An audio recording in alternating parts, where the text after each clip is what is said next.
Buenas tardes a todos ustedes. Después de lo que dijo el doctor Salas, pues ni modo, tengo que darles una plática cuando menos regular, ¿no? El doctor Salas es uno de los muchos muchachos que han tenido la oportunidad. Chamacos los recibí chamacos así con caresonzos y vean ahora en el profesor que se ha convertido, ¿no? Ustedes oyeron una plática prácticamente magistral, de tal manera que, bueno, pues la verdad es que me dejó con baño de asiento, anonadado. Muy bien, vamos a ver, entonces vamos a terminar.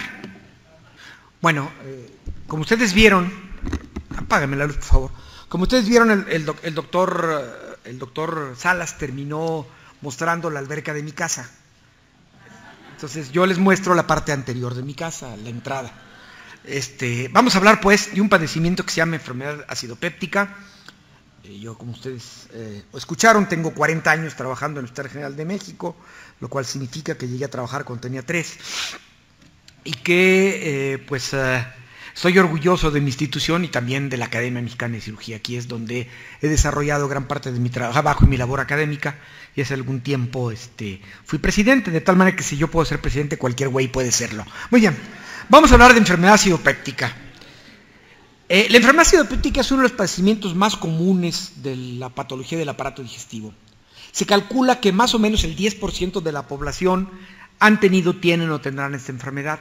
Este concepto era un concepto que probablemente había sido cierto hasta 1976, cuando llegaron al mercado los primeros medicamentos, los inhibidores H2, bloqueadores H2, empezando por la cimetidina, y luego la ranitidina y todos los demás, que cambiaron la historia natural de la enfermedad acidopéptica y la convirtieron en una enfermedad que ya no es una enfermedad tan común e incurable. En mis épocas, cuando yo era residente, se decía que un paciente con enfermedad acidopéptica siempre la tendrá, que quien tiene úlcera la va a tener para siempre. Ese concepto ya no es cierto. Y no solamente por los inhibidores del ácido, sino por el descubrimiento de que la enfermedad acidopéptica, en su inmensa mayoría de veces, es un padecimiento infecto-contagioso, producido por un germen, por el famoso Helicobacter pylori, del cual vamos a aprovechar para platicar un poquito con ustedes. Entonces, ¿cuáles son las enfermedades relacionadas con enfermedad acidopéptica? La primera y la más importante es la que les ha mencionado el doctor Francisco Salas Gordillo. La enfermedad esofágica por reflujo, padecimiento muy común de prácticamente el 20% de la población.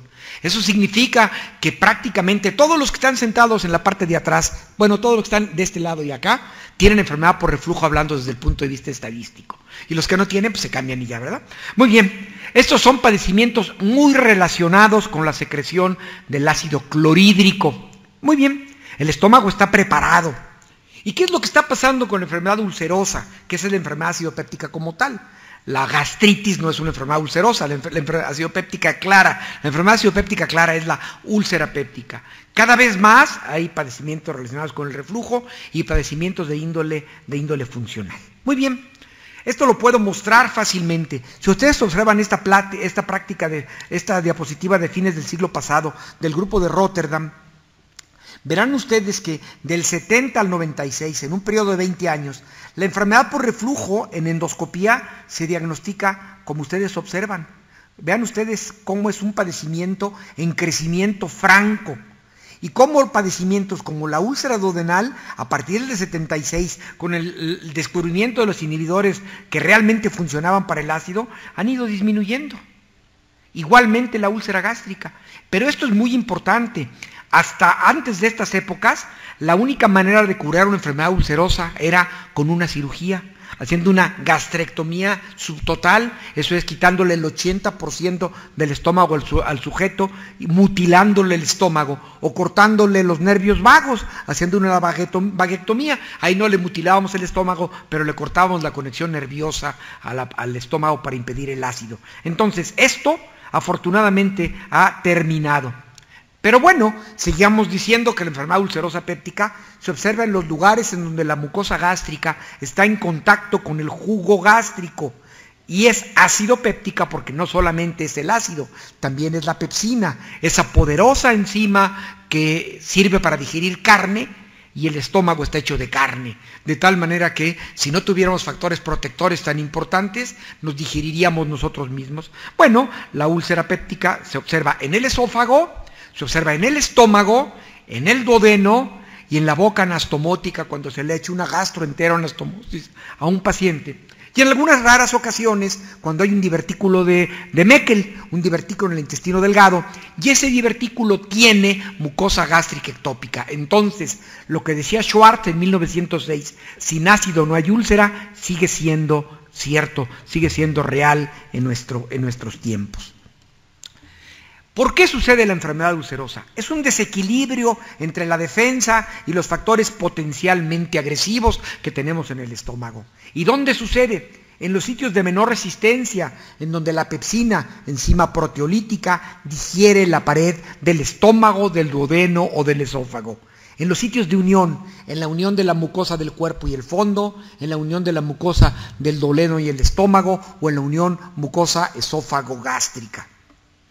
Entonces, pues es un desequilibrio entre lo normal, en el cual hay factores defensivos o protectores, como el moco que protege por su pH alcalino, la restitución celular, factor que va disminuyendo con los años, las prostaglandinas, particularmente las prostaglandinas del grupo E, que son infinitamente protectoras de la mucosa del estómago, funcionan como una barrera natural, la resistencia natural y el bicarbonato.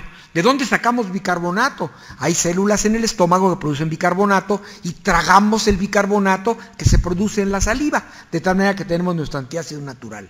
Y los factores agresores, son 3 los factores agresores más importantes. El más importante de todos es mi compadre, el Helicobacter pylori, que es un germen que vive en el antro gástrico y que provoca una úlcera péptica.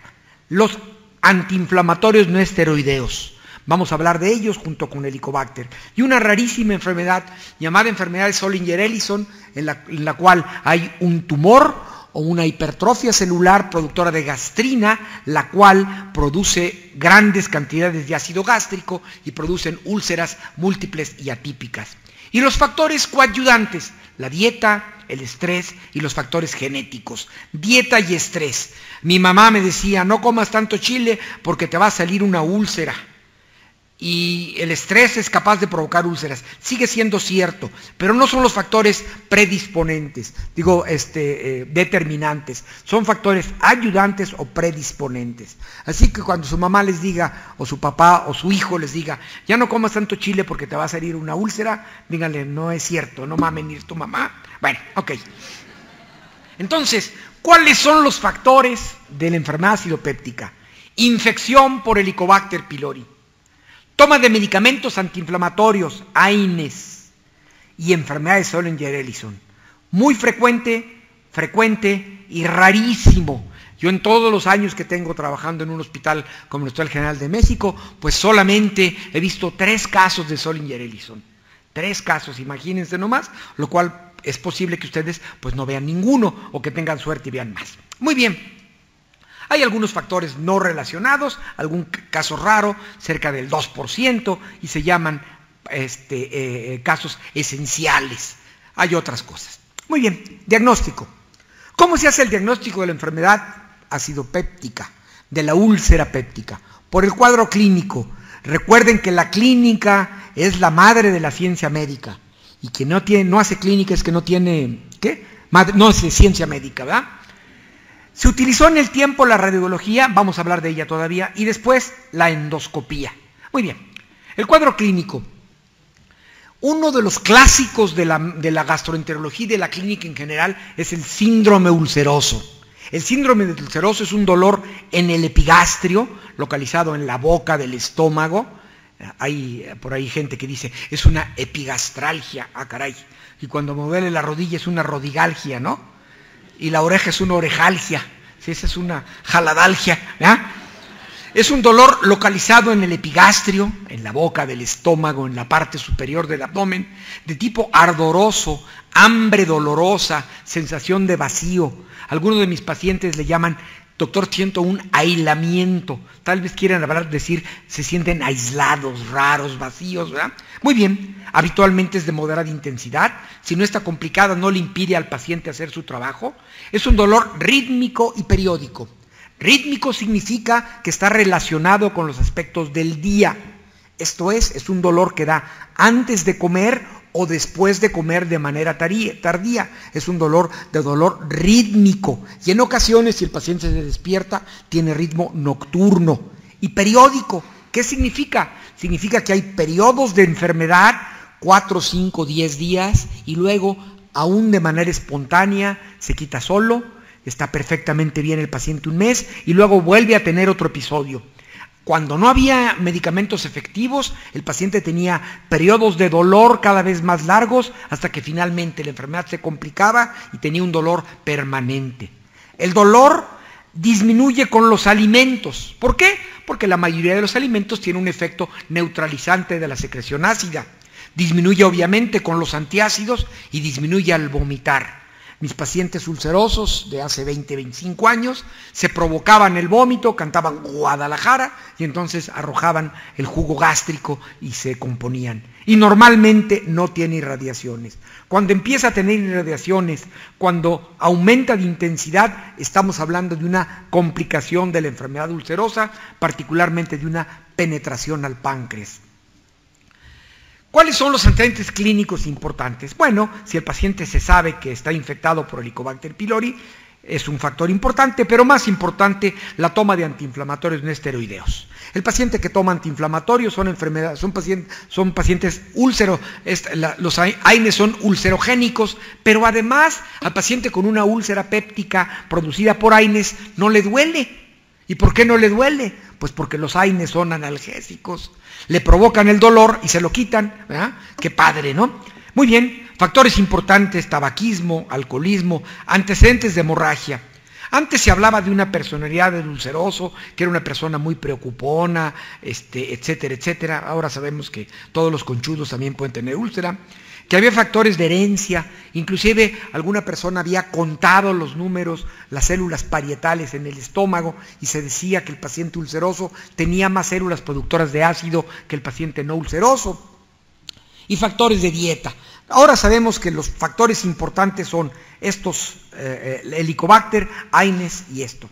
Y algunos pacientes inician su enfermedad con una complicación, particularmente la hemorragia aguda o crónica o una perforación libre o cubierta. El paciente clásico que inicia su enfermedad con ulcerosa acidopéptica con una hemorragia es un paciente viejito, por ejemplo, un anciano que se ha fracturado la cadera, que le han arreglado la cadera, mis amigos los carpinteros que hacen ortopedia, le preparan le ponen sus clavos, sus tornillos, le ajustan las válvulas, etcétera, y le dan ketorolaco, aspirina, todos los lacos que ustedes quieran, ¿y qué pasa? Pues que el paciente de repente, sin dolor, porque está con grandes cantidades de analgésicos, empieza a vomitar sangre o a evacuar negro. Metemos el endoscopio y tenemos unas ulcerotas gástricas o duodenales enormes, como algunas que les voy a mostrar más adelante. Iba para adelante. Ok.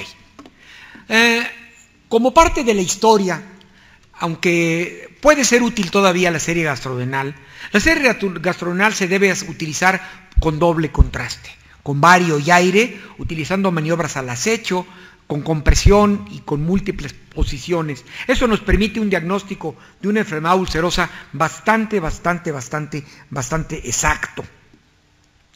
Por supuesto, tiene un índice de error muy alto, es útil para estenosis pilórica o esofágica, pero no es útil para lesiones mucosas.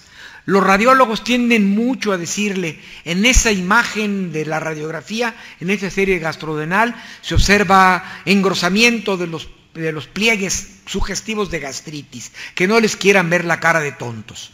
La gastritis, la duodenitis y la esofagitis no se ven por radiología, se ven por endoscopía. Y obviamente la radiografía está contraindicada en hemorragia o en embarazo, ¿verdad?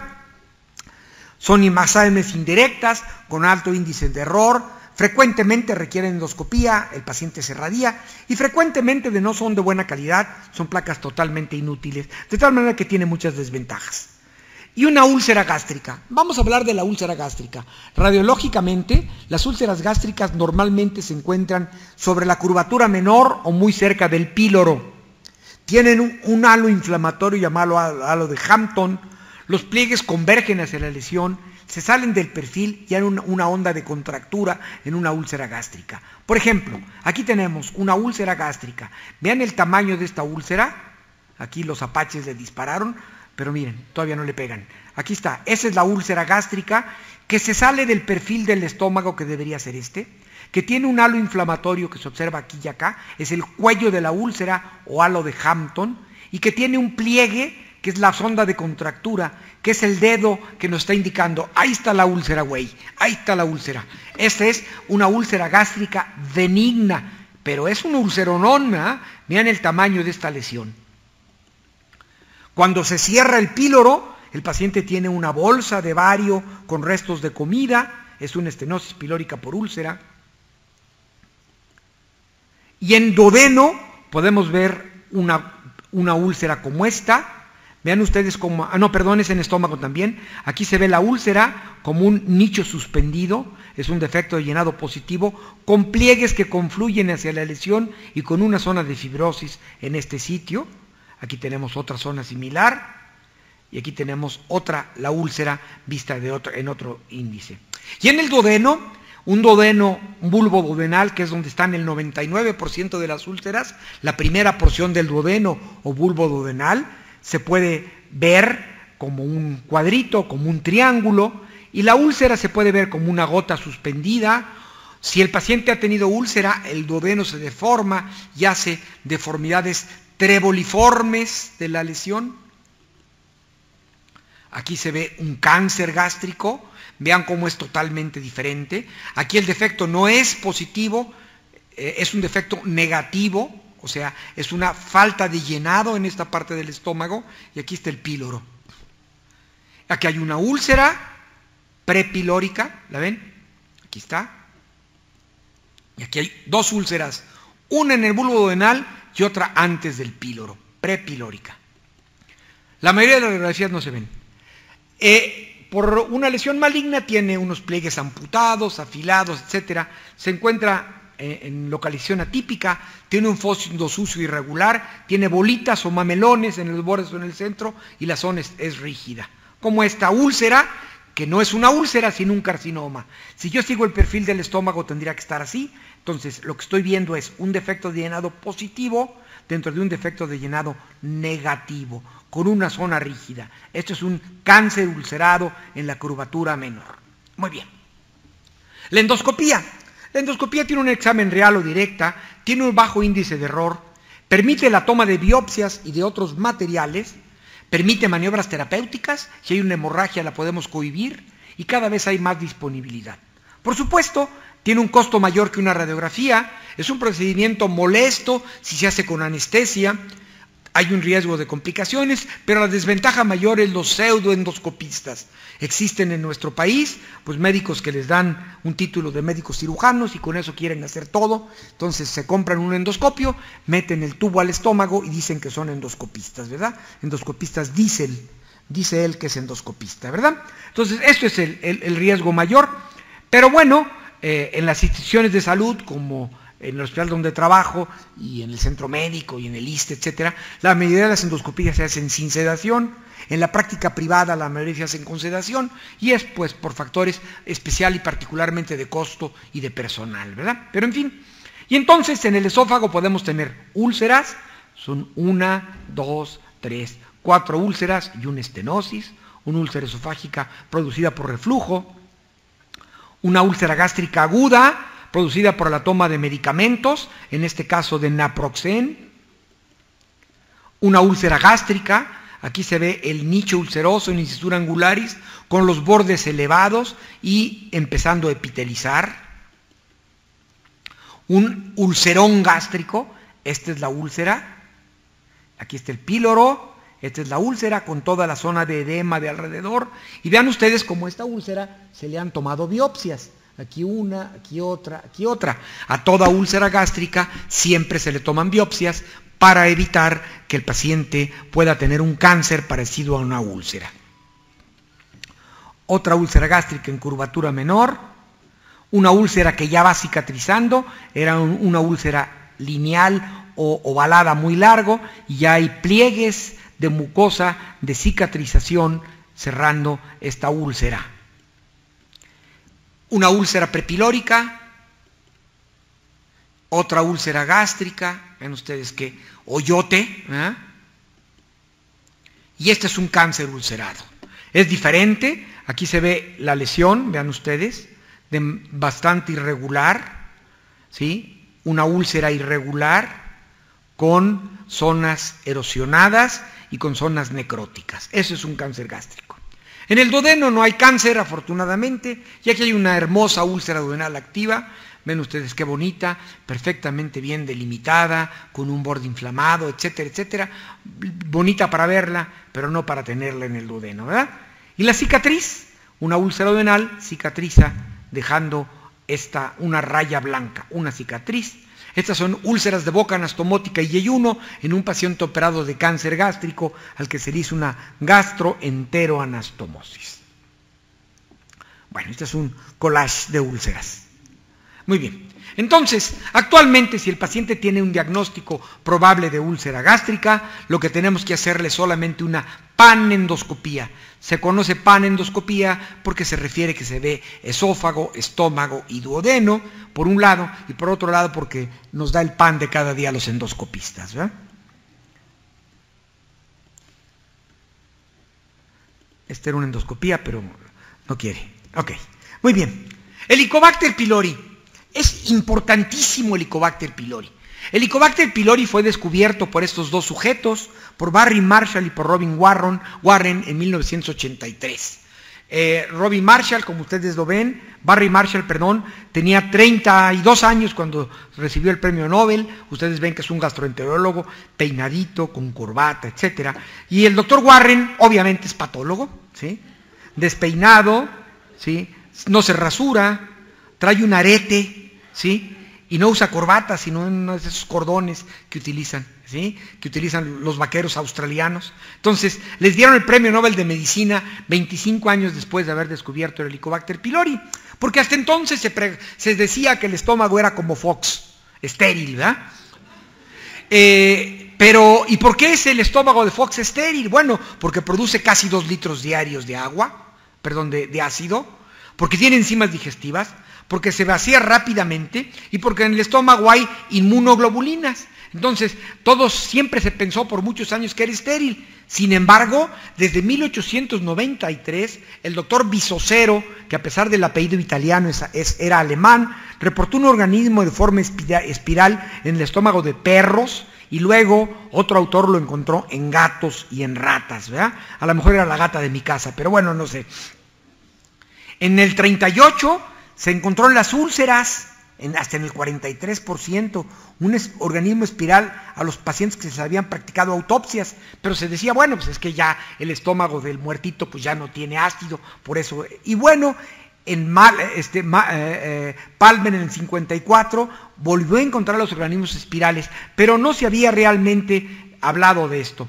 Y luego, como ustedes ven, se hablaba causaba disminución de la mucosa, se descubrió la producción de ureasa y luego pensaron que era originada por una bacteria. Esos son los antecedentes del Helicobacter pylori, pero en los 80s, Warren, el patólogo greñudo que les mostré, hizo importantes germen y dijo que se aparecía con Campylobacter jejuni, y Barry Marshall y Godwin lograron cultivarlo y entonces cumplieron con los postulados de Koch posteriormente. Y en 83 salió el primer artículo sobre CLO, organismos parecidos al Campylobacter, el CLO, sería el Clobacter, ¿verdad? Y luego, en 1973, en junio, en el Lancet se publicó los bacilos no identificados en la gastritis crónica activa, el patólogo y el gastroenterólogo.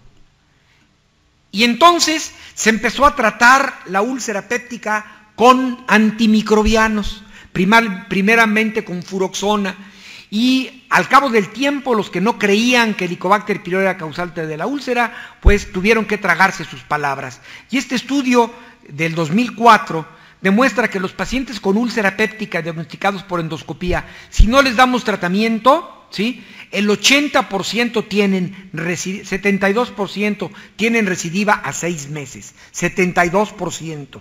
Si les damos terapia de mantenimiento con omeprazol, con pantoprazol o con cualquier prazol, la recurrencia es el 25%.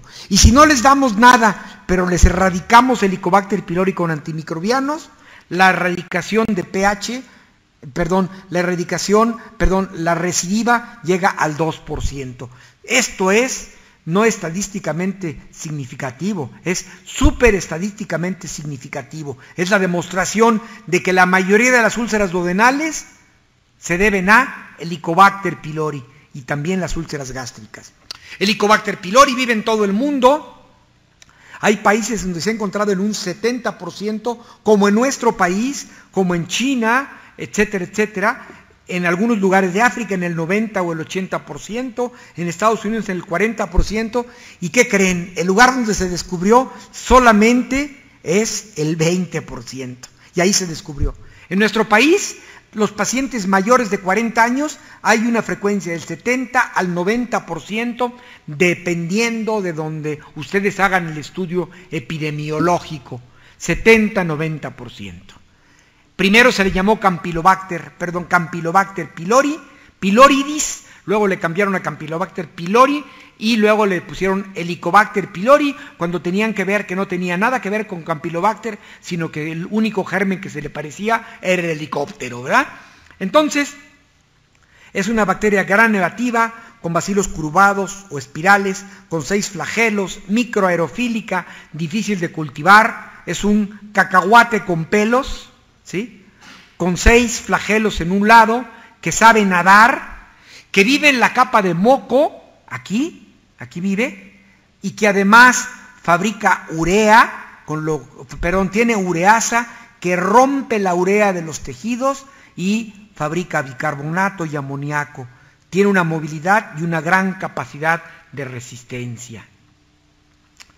Disminuye la integridad de las mucosas con citoxinas, con ureasa, con todas estas enzimas para destruir la mucosa. Invade la mucosa, produce inflamación y produce hipersecreción de gastrina y por eso produce una úlcera. E hipersecreción de pepsina y por eso produce una úlcera. Esto es por lo que produce úlceras, por la gastrina y por la pepsina. Algunos son patógenos y otros no. Los patógenos tienen enzimas, adhesinas, toxinas, proteínas antigénicas y son de una cepa patógena. Hay más de 30 especies de Helicobacter pylori.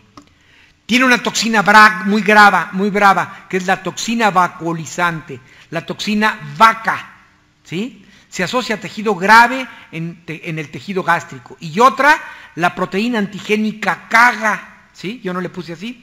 Y entonces eso se asocia a inflamación y degeneración epitelial. Esta se relaciona con el cáncer y esta es altamente patógena. Imagínense una vaca que caga en el estómago. Ah, caray, está grueso, ¿verdad? Muy bien. Los genotipos son las cepas TOX positivas. ¿Por qué algunos pacientes hacen enfermedad clínica y otros no? La mayoría que tenemos Helicobacter en el estómago no hacemos enfermedad. Bueno, hay factores ambientales, factores de hacinamiento, se dice que la dieta rica en carbohidratos, que el pobre suministro de agua y que va aumentando la incidencia a mayor edad. Y que las enfermedades febriles en la infancia favorecen la colonización. Todo esto lo tenemos en nuestro país, de ahí la frecuencia tan importante. Pero también hay susceptibilidad en algunos pacientes y una respuesta exagerada inflamatoria controlados por los genes HLA. O sea, es algo complicado. Helicobacter pylori solo se encuentra en la especie humana. Los demás animales tienen su propio Helicobacter. Hay Helicobacter canis de los perros, Helicobacter felis de los gatos, Helicobacter bruchus de las suegras. En fin, hay varios Helicobacter, ¿sí? La transmisión se hace por vía fecal oral, es una enfermedad fecal, pero se le ha encontrado en forma cocoide en la placa dentrobacteriana, por lo que también se puede transmitir directamente por vía oral o a través de reflujo. Un beso con reflujo, un beso ardiente, ¿eh? Un beso de agrura, ¡ay, qué rico! No, pues es con Helicobacter, ¿no? Y una pasadita de lengua por la placa dentrobacteriana, Helicobacter, ¿para qué os quiero? ¿Da? Muy bien. ¿De qué es culpable el Helicobacter? ¿Úlcera péptica? Sí. ¿Úlcera duodenal? También. ¿Gastritis? Sí. ¿Tumor esmal? También. ¿Cáncer gástrico? También. Se dice que el Helicobacter pylori es un carcinogenético del grupo 1, según la Organización Mundial de la Salud. Eso significa que el Helicobacter pylori es lo que es el tabaco para el paciente con cáncer pulmonar o el cáncer cervicuterino y el papiloma, el virus del papiloma. Así de importante es, pero solamente con algunos pacientes. Tiene una enzima llamada ureasa que destruye la urea de la pared y entonces hace su propio Helicobacter. Este es el Helicobacter pylori mexicano, este es el Helicobacter pylori norteamericano, y en estas épocas mi amigo el Peje dice que este es el Helicobacter. Este es el causante. Fue la única forma que Salinas de Gortari tuviera pelo, ¿sí? Si no, siempre iba a ser pelón. Muy bien, ok. Entonces, ¿qué es lo que pasa con el Helicobacter pylori en relación con lo que estamos hablando de úlcera péptica? Probablemente el Helicobacter se tome en la infancia o en la juventud y provoque una gastritis o una gastroenteritis aguda, que en la mayoría de los casos da lugar a una gastritis crónica, ¿sí?, de tipo antral en la juventud. En algunos pacientes, cuando hay factores de tipo ambiental o factores del huésped, desarrolla una gastritis atrófica multifocal que puede provocar cáncer gástrico, úlcera gástrica o linfomas del tipo MALT. Y esa gastritis antral también puede provocar úlcera duodenal y linfoma en los adultos. Bueno, aquí cáncer gástrico ya son los adultos ya de la cuarta edad, como yo creo entender alguna vez, ¿verdad? Muy bien. Entonces, gastritis aguda antral, aquí hay una gastritis aguda, se ven erosiones, aquí está el píloro, se ven algunas erosiones, enrojecimiento de la mucosa, aquí se ve una imagen en piel de leopardo, zonas blancas alternando con zonas rojísimas, 100%, no se alcanza a ver el 100, pero aquí es el 100% de las gastritis agudas antrales y crónicas son por Helicobacter pylori. La gastritis de tipo folicular, en la cual el estómago se ve como un empedrado, así, si aquí lo pintamos con una tinción de índigo carmín, entonces se verá una imagen en empedrado producido por Helicobacter pylori. Úlcera gástrica del 70 al 90% de los casos, úlcera gástrica, y duodenal del 80 al 95% de los casos. Cáncer gástrico del 40 al 94% de los casos. Aquí a lo mejor es mucha la diferencia, lo que pasa es que cuando ya no hay ácido en el estómago y hay cáncer gástrico, el Helicobacter se va y ya no está, pero por estudios serológicos se puede encontrar de manera importante en un número importante de casos. Y tumores maltomas en el 100% de los casos. Muy bien, se asocia también con otras enfermedades. Produce pérdida de tiempo de sangre por gastropatía erosiva crónica, afecta a la mala absorción del hierro, porque el Helicobacter pylori consume hierro, y el tratamiento de erradicación revierte la anemia y mejora la absorción. También hay evidencia de que la púrpura trombocitopénica idiopática está relacionado con Helicobacter pylori. Esto fue publicado en Estados Unidos y en nuestro país. Se hizo en el 2007 un consenso mexicano sobre Helicobacter pylori que se publicó en la revista Gastroenterología de México, que fue coordinado por el doctor Miguel Abdo, que está sentado ahí como si fuera alumno, pero él ya es maestro. Y el doctor Abdo fue el que, como presidente de la Asociación Mexicana de Gastroenterología, coordinó este consenso mexicano de Helicobacter pylori, en el cual pues estuve yo participando, y pues son algunas cosas a las que llegamos al consenso. Aquí hay otro del mismo consenso. Existe controversia en cuanto a dispepsia, y puede haber mejoría en la dispepsia con la erradicación, pero no hay causalidad. Y como lo dijo el doctor Francisco Salas en la plática anterior. La enfermedad por reflujo, no hay nada, evidencia que tenga que ver con enfermedad por reflujo. En teoría puede tener una enfermedad, un efecto protector, pero la verdad es que el tratamiento de erradicación del Helicobacter ni causa reflujo ni incrementa la sintomatología, evidencia altamente importante de tipo 1. Muy bien. Se puede relacionar con otras enfermedades como las que ustedes observan aquí, inclusive se le ha enfermedad con enfermedades cardiovasculares como el infarto, y en gastritis, el Helicobacter pylori asociado a los antiinflamatorios no esteroideos se incrementa importantemente el riesgo de desarrollar gastropatía, ¿verdad? Y bueno, al paciente con úlcera péptica no hay que hacerle endoscopía, a menos que tenga síntomas de alarma como los que se encuentran ahí. Cuando tenga estos síntomas que se observan ahí, vómitos retencionistas, plenitud postprandial, control de lesiones premalignas, síntomas crónicos, pacientes mayores de 50 años, etcétera, etcétera, pero no está indicada en síntomas leves y ocasionales. Pero si sospechamos que hay una enfermedad ulcerosa citopéptica, el mejor método de diagnóstico es la endoscopía. El Helicobacter pylori se diagnostica por métodos invasivos o por métodos no invasivos, o por métodos directos o indirectos, invasivos que requieran endoscopía y no invasivos que no la requieran, directos cuando se ven las bacterias e indirectos cuando no se ven. Por ejemplo, los métodos invasivos directos sería el cultivo, que es muy difícil, muy duro, difícil de hacer el cultivo porque el Helicobacter pylori es muy difícil de cultivar.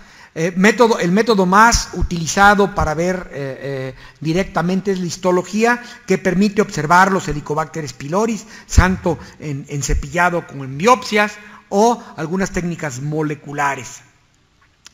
Los métodos invasivos indirectos son las pruebas rápidas de urea-ureasa, como el CLO-test y el Q-test, en donde una biopsia del estómago se pone en una capsulita de gelatina con urea, y si hay un cambio de pH cambia de color, y entonces sabemos que tiene Helicobacter pylori. Las pruebas de catalasa o de ureasa rápida, prueba rápida. Y no invasivos directos, bueno, se puede buscar el Helicobacter pylori con técnicas moleculares en jugo gástrico, en heces, salivas y en inmunoensayo en heces. Sin embargo, pues la manera más importante de diagnosticar el Helicobacter pylori en nuestro medio, pues es hacer una endoscopía si el paciente tiene síntomas de una gastropatía, de algo crónico en el estómago. Y los métodos no invasivos indirectos, el más utilizado es la prueba de aliento, en donde se le da al paciente una cápsula cargada con urea radioactiva, en el estómago se rompe en bicarbonato y ácido carbónico, el cual se mide en un aparato que mide la radiación, y entonces en unos minutos sabemos si el paciente tiene Helicobacter pylori en el estómago. Y los métodos no cuantitativos son la serología, es el método más sencillo, pero requiere una correlación clínica adecuada, sirve detectando anticuerpos anti-Helicobacter, pero no nos habla de infección actual, nos habla de si el paciente ha tenido alguna vez contacto con el Helicobacter pylori. ¿Estaría indicada la realización de pruebas de detección en toda la población? La respuesta es: solamente hay que someter a pruebas a los pacientes que tengan patología en los que se recomienda el tratamiento. Si buscamos Helicobacter, debemos buscarlo solamente en caso de lo que queramos matar. ¿En quiénes debe erradicarse el Helicobacter? No en la población general, en la enfermedad por reflujo, en la dispepsia no ulcerosa y en las enfermedades en las que no tenemos evidencia de su participación. Y sí se debe eliminar cuando hay gastritis antral y la hemos diagnosticado por endoscopía, gastritis atrófica y metaplasia intestinal, úlcera gástrica y duodenal, que es lo que nos interesa en este tema, cáncer gástrico en donde se ha dejado un pedazo del estómago, hijos de padre con cáncer, maltomas, anemia ferroprénica, púrpura trombocitopénico y aquellos pacientes que tienen Helicobacter y que tengan que tomar antiinflamatorios en épocas prolongadas. ¿Quiénes requieren tratamiento? Los que tienen úlcera péptica, historia de úlcera péptica, linfoma gástrico, cáncer gástrico, hijos de padres con cáncer gástrico y pacientes con gastritis atrófica y metaplasia intestinal.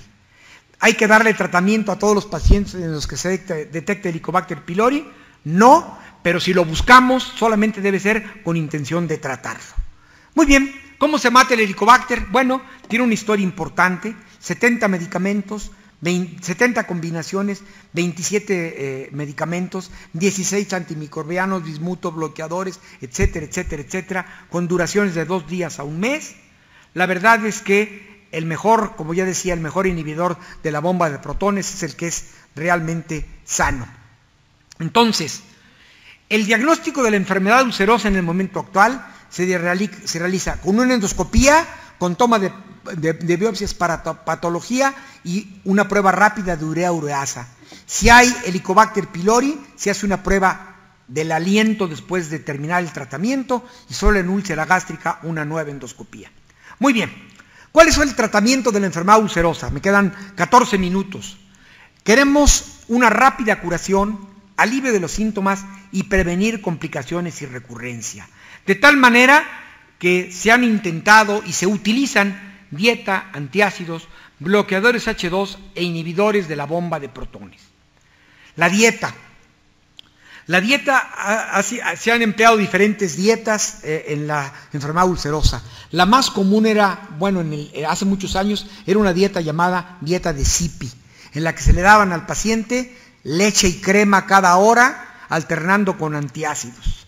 Al paciente le salían cuernos, ¿verdad? Luego se utilizó dieta blanda. ¿Qué quiere decir dieta blanda? Pues yo no sé, la verdad. El guacamole es blando, ¿no? Pues sí. A mí me dice mi médico, tome usted dieta blanda y tomo guacamole, salsa mexicana, salsa verde, todo eso es blando, ¿no? En fin, cada quien interpreta como quiere. Dieta fraccionada, pues ¿qué? ¿Corto bien la carne? En mis tiempos se decía dieta, se daban 5 dosis, 5 alimentos: desayuno, almuerzo, comida, merienda y cena. Híjole, 5. Acababa el paciente, pues, como el doctor Salas, ¿verdad? Oye, la dieta que se debe usar es normal, sin secretagogos, ¿verdad? La dieta de Zipi, bueno, era la ideal, leche y crema cada hora. Si le dan, se produce rebote, y si le dan antiácidos, puede hacer litiasis renal, vesicular, etc. La leche es un alimento que Dios lo hizo para los becerros, y para los niños de pecho la leche de mujer, no para los adultos mamíferos. Así que no sean mamíferos, no tomen leche. Ok, no hay una dieta universal. La dieta que hay que dar al paciente, los que estimulan la acidez, como los irritantes, el alcohol, las especies, evitar los alimentos que vacían el vaciamiento gástrico, las grasas, y evitar la leche por su efecto de rebote. Por supuesto que un paciente no puede salir del consultorio sin una hojita de dieta. Si no le damos una hojita de dieta, no regresa con nosotros. Pero bueno, cuando el paciente esté bien, se le puede dar su dieta libre, lo que acostumbre, en lugar de dietas fuera de su alcance. El alcohol no retarda la úlcera, pero la mayoría de las bebidas, la cicatrización, pero la mayoría de las bebidas agravan los síntomas por los que se evitan. Y el tabaco sí retarda la cicatrización. Hay que prohibir el tabaco siempre que sea posible. Antes se utilizaban todos estos medicamentos, ninguno de ellos se utiliza. Ya el doctor le habló de los antiácidos, que solamente se pueden utilizar como sintomáticos. Ya les habló de las ventajas y las desventajas, por lo que no me voy a detener en eso. También les habló de los bloqueadores H2, la cimetidina de 76 y la famotidina del 80 y tantos, con potencias que van de 1 a 100. La cimetidina tiene potencia 1 y la famotidina 40 a 100 veces más potente. La cimetidina prácticamente en desuso por sus efectos colaterales, particularmente con lo que ahora se llama disfunción eréctil y que en mis tiempos se llamaba impotencia, pero que bueno, también produce ginecomastia, confusión mental, o sea, los candidatos creo que toman cimetidina, granulocitopenia, y tienen interacción con algunas drogas. Realmente la ranitidina se sigue utilizando ampliamente, pero el efecto es que lo malo es que produce taquifilaxia. Al cabo de unos cuantos semanas o tal vez menos tiempo, hay que ir aumentando la dosis porque el cuerpo se va acostumbrando y ya no sirve. La famotidina fue muy buena, fue el mejor bloqueador H2, el más potente y de vida media más prolongada. Nosotros hicimos un estudio en el 88 en donde logramos esas tasas de cicatrización con famotidina, 89% a 6 semanas en úlcera gástrica y 96 a 6 semanas con úlcera duodenal, pero pues no se comparan con los medicamentos que son los bloqueadores de la bomba de protones. Los costo-beneficio más efectivos se combinan con la enzima encargada de captar hidrogeniones en la célula parietal. A mayor dosis, mayor inhibición, y generalmente el efecto dura hasta 24 horas, aunque actualmente sabemos que duran menos. Estos son los bloqueadores de la bomba de protones: omeprazol, pantoprazol, lansoprazol, rabeprazol, esomeprazol y el último grito de la moda, el deslansoprazol, que acaba de salir en nuestro país y que es un inhibidor. Estas son las dosis que se pueden utilizar. Aquí está equivocado, aquí son 60 miligramos. Todos ellos deben darse cada 24 horas. Normalmente mantienen el estómago con un pH cerca del alcalino, aproximadamente entre 12 y 18 horas, el que dura más tiempo, y con eso es suficiente. La dosis es una dosis única por la mañana en ayunas, cuando menos 1 hora antes de la toma de alimentos, y en general para la úlcera péptica no hay que combinarlos con otros inhibidores de la acidez. Y si hemos encontrado el Helicobacter pylori, hay que erradicar el germen con 2 antimicrobianos. Los más útiles en el momento actual son claritromicina y amoxicilina, ¿sí? Claritromicina y amoxicilina cada 12 horas, más un inhibidor de la bomba de protones cada 12 horas. Cualquiera de estos, todos son iguales. Esto es lo más utilizado.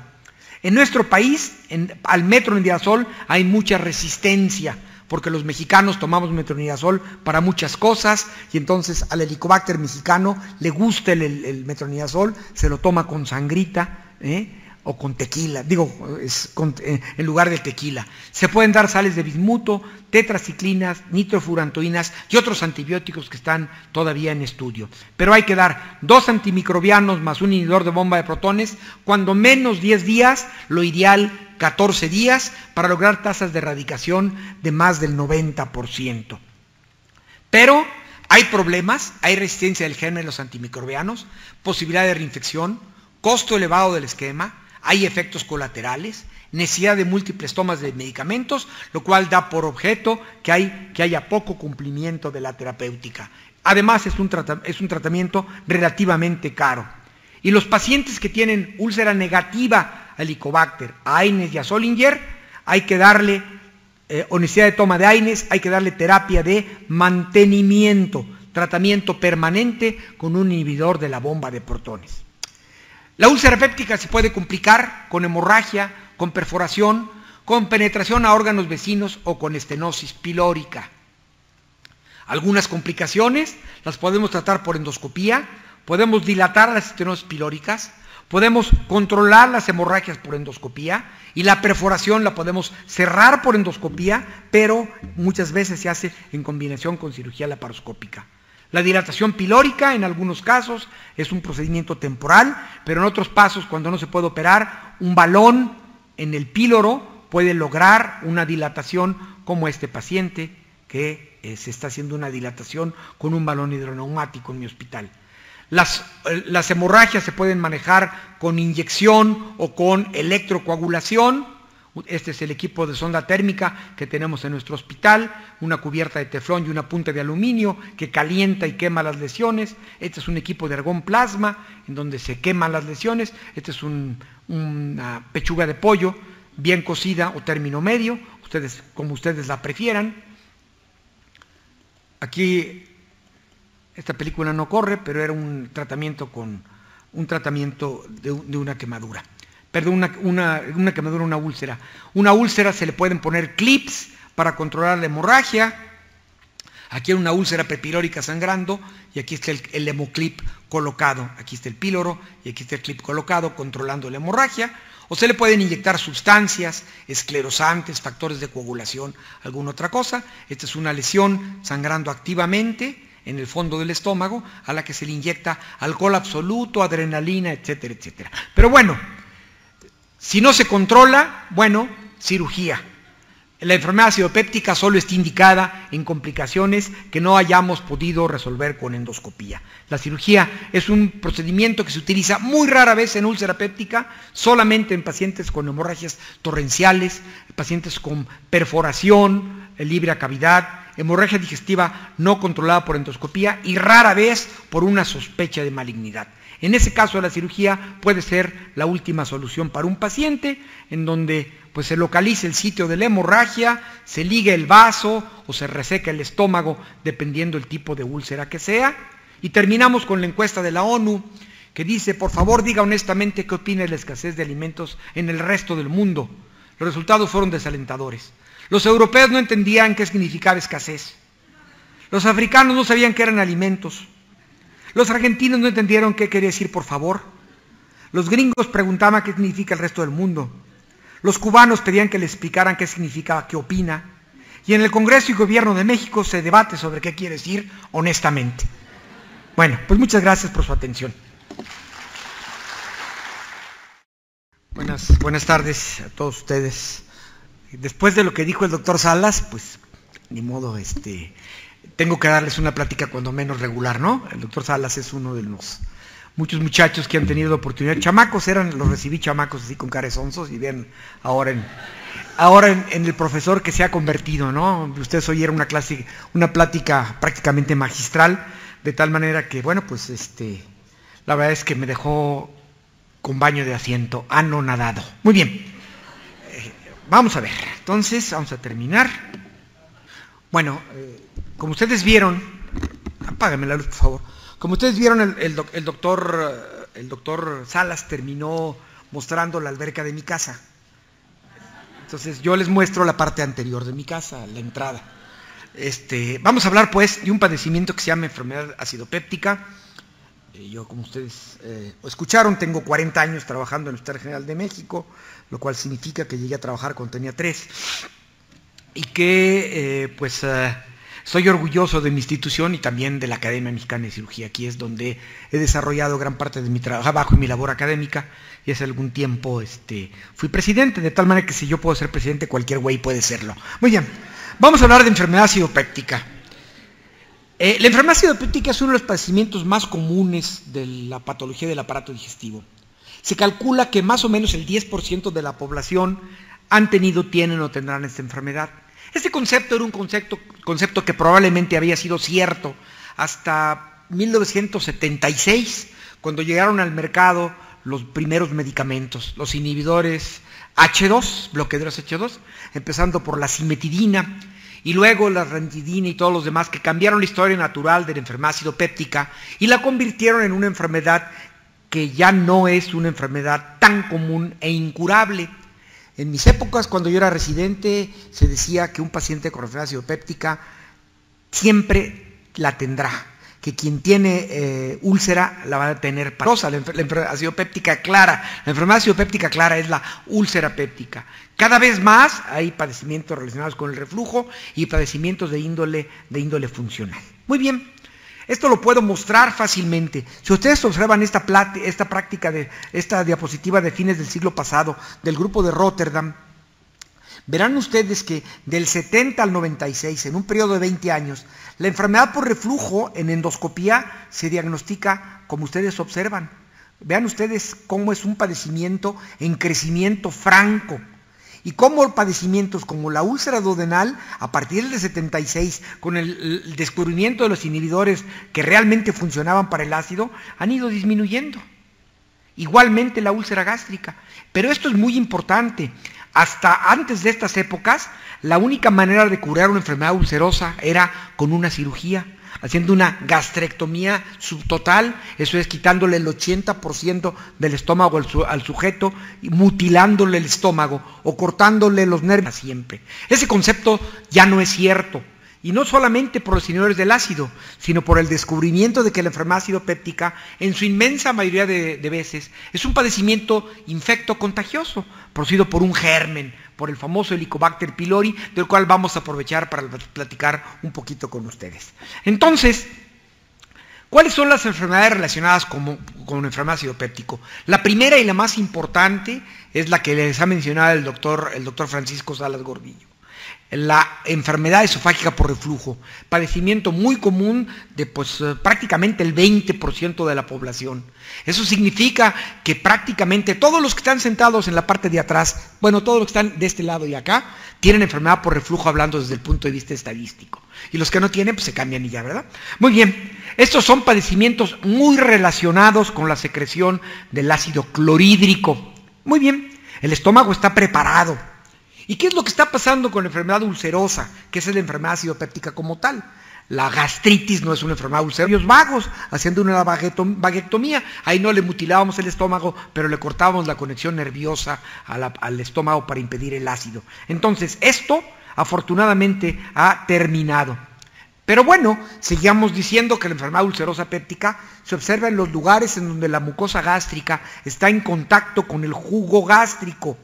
Y es ácido péptica porque no solamente es el ácido, también es la pepsina, esa poderosa enzima que sirve para digerir carne, y el estómago está hecho de carne, de tal manera que si no tuviéramos factores protectores tan importantes, nos digeriríamos nosotros mismos. Bueno, la úlcera péptica se observa en el esófago, se observa en el estómago, en el duodeno y en la boca anastomótica cuando se le echa una gastroenteroanastomosis a un paciente.